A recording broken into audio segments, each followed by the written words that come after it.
आज अचानकनं एक सुखद आठवणींचा खजिना हाती लागला, की जो असा खजिना की जो मला माझ्या आईपणाच्या अस्तित्वाची जाणीव करून देणारा होता. आणि आज ना त्या गोष्टीमुळे मन खूप आनंदित झालं. खूप छान वाटलं ना ते पाहून. कारण खूप दिवसानंतर मी आज त्या गोष्टी बघत होती. त्याच्यामुळे ना मनाला एक खूप वेगळाच आनंद मला झाला होता. तर हाच तो खजिना आज जो मला गवसला होता आणि त्यामध्ये ना खूप साऱ्या सुखद गोष्टी, सुखद अनुभव यामध्ये ना जे दडलेले आहे, की जे आज मला खूप आनंद देऊन गेले. खरंच ना पाहता पाहता मुलं कधी मोठं झाले ना ते कळलंच नाही. आणि आज जेव्हा हे फोटो हाती पडले, तेव्हा असं वाटलं बापरे! किती लवकर गेले ना, किती पटापट गेले हे दिवस. कुठे ते दुडू-दुडू चालणारे पावलं घरात, कुठे ते बोबडे बोल बोलणारे शब्द कानावर पडत होते आणि आज किती फरक झालाय ना त्या गोष्टीमध्ये. हम्म. तर ना असा हा सुखद अनुभव हा माझ्यासाठी होता, की जो या माझ्या अल्बममध्ये दडलेला आहे. तर माझ्या मुलाचं बालपण यामध्ये मला आज दिसलं सगळं आणि असं वाटलं बापरे! किती पटापट दिवस निघून गेले ना. किती म्हणजे पाहता पाहता बालपण आपल्या डोळ्यासमोरून गेलं आणि म्हणजे काही कळलंच नाही की कसे ना मुलं आत्ता तर एवढूशे होते आणि कधी एवढे मोठे झाले. खरंच ना आज खूप मनाला ना खूप छान वाटलं. या सगळ्या गोष्टीतनं या सगळ्या गोष्टीचा अनुभव घेताना आज खरंच मन खूप भरून आलं होतं. कुठे ते घरामध्ये बोबडे बोल बोलणारे मुलं आज त्यांच्या आवाजाची उंची आपल्यासोबत वाढवत आहे आणि हे सगळं कधी घडलं ना हे कळलंच नाही. हे कळायला म्हणजे वेळच वेळच मिळाला नाही, की अगदी नकळत ह्या गोष्टी होत गेल्या. आपल्या अंगा-खांद्यावर खेळणारी ती मुलं आज आपल्या खांद्याच्याही वर गेलेली आहे आणि येता-जाता ती म्हणतात, "बघ मी किती उंच झालो, बघ मी तुझ्यापेक्षा किती उंच झालो."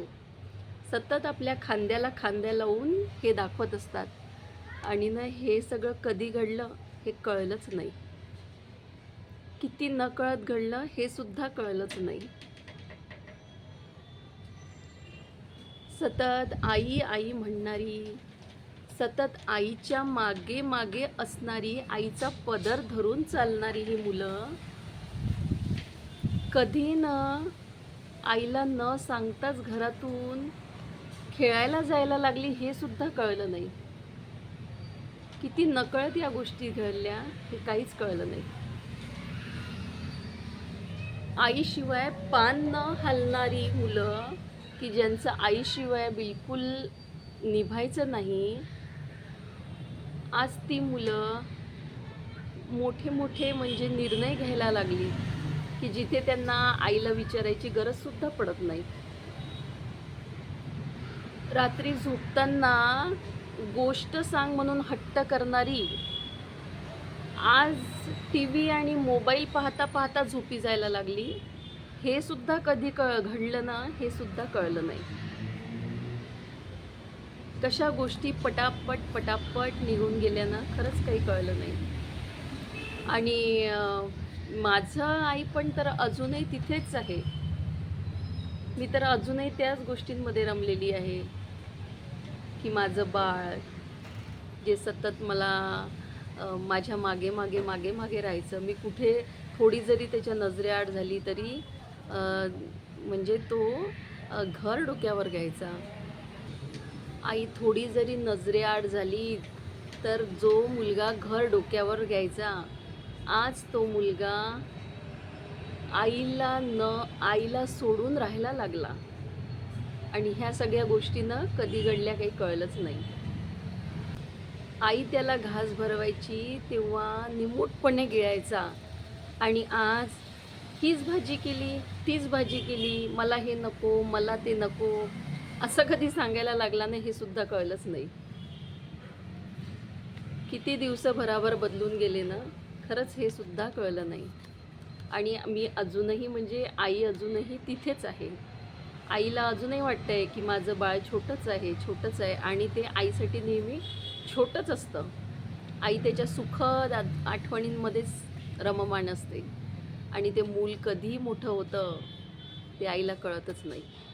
एकेकाळी या स्वेटरमध्ये मावणारा माझा मुलगा आज बापरे किती मोठा झाला आहे त्याच्याकडे पाहून आता मला कळलं. आज हे स्वेटर पाहून मला कळलं की बापरे मुलगा किती मोठा झाला आहे आपला, की या एवढूशा स्वेटरमध्ये कधी तो सामावला होता. हे त्याचं ना पहिलं स्वेटर.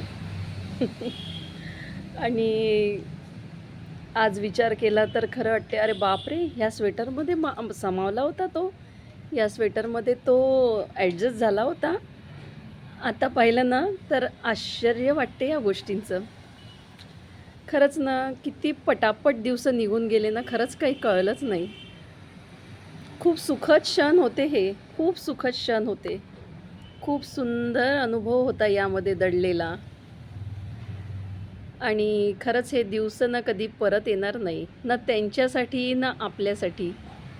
त्यांना तर मुलांना तर बरं काही हे आठवतही नसेल, पण आपण तर या आठवणीमध्ये जगतोय आणि नेहमीच जगत पण राहणार आहे. आणि पाहता पाहताना हे माझं बाळ कधी मोठं झालं ना हे मला कळलं देखील नाही. आणि मग एक दिवस या माझ्या मुलाने ना मला प्रश्न केला, आई किती सूचना करते ग तू मला, रोज सतत मला सांगत राहते, असं कर, असा वाग, जाताना सांगून जा, सगळ्यांशी नीट बोल, नीट वाग, मोठ्यांना आदराने बोल, लहान्यांसोबत प्रेमाने वाग. किती सूचना तू मला ना सतत देत राहते गाई. तर ना मग मी त्याला सांगितलं, बाळा या तुला जरी सूचना वाटत असल्या तरी ना हे एका आईचं तिच्या बाळाप्रती असणारं प्रेम आहे. आणि ना मी ह्या सूचना तुला करते कारण ना तू माझा आहे, माझ्या हक्काचा असा आहे. आणि कुठल्याही आईला ना तिच्या बाळापेक्षा हक्काचं दुसरं कोणीच नसतं, कोणीच नसतं. जेवढा ना तिचा तिच्या बाळावर हक्क असतो तेवढा तिचा दुसऱ्या कोणावरही हक्क नसतो. कारण ना तू माझ्या रक्तामांसापासून बनलेला आहे. आणि त्यामुळेच मी तुला तुझ्या काळजीपोटी, तुझ्या प्रेमापोटी तुला सतत सांगत राहते, की तू नीट वाग, नीट बोल, नीट राहा. कारण ही एका आईची आपल्या मुलाप्रती असलेली काळजी, असलेलं प्रेम ती त्या सूचनांमधून व्यक्त करत असते. आणि ना कुठल्याही आईला तिचा मुलगा हा उत्तम माणूस घडलेलाच पाहण्यात आनंद असतो आणि ती तोच प्रयत्न सतत करत असते. कोणत्याही आईला तिच्यानं मुलापेक्षा किंवा तिच्या बाळापेक्षा या जगामध्ये दुसरं काहीही महत्त्वाचं नसते. काहीही तिच्या पुढे मौल्यवान नसते तिच्या मुलापुढे. आणि म्हणूनच ती ना तिच्या मुलांना, तिच्या लेकरांना सतत सूचना देत असते. हाच त्यामागचा उद्देश असतो. आणि माहीत आहे का, या सगळ्या गोष्टी मला कळायला सुद्धा किती वेळ लागला, की आईला तिच्या बाळापेक्षा मोठं काहीच नसतं हे मला सुद्धा कळायला इतका वेळ लागला, की ज्यावेळी मी आई झाली त्यावेळी मला समजलं की आईवडिलांना आपली किती काळजी असते आणि किती काळजीपोटी ते आपल्यासोबत बोलत असतात. तर हे आई पण अनुभवायला किंवा आईवडिलांची काळजी अनुभवायला पहिले मला आई व्हावं लागलं आणि तेव्हाच मला या सगळ्या गोष्टी अनुभवता आल्या. तर असा हा आजचा अनुभव आजचा सुखद क्षण माझा मी तुमच्यासोबत शेअर केलेला आहे. आणि जर तुम्हाला तुमच्यासुद्धा अशा काही सुखद गोष्टी असतील, सुखद अनुभव असतील आणि प्रत्येकाचेच असणार आहे.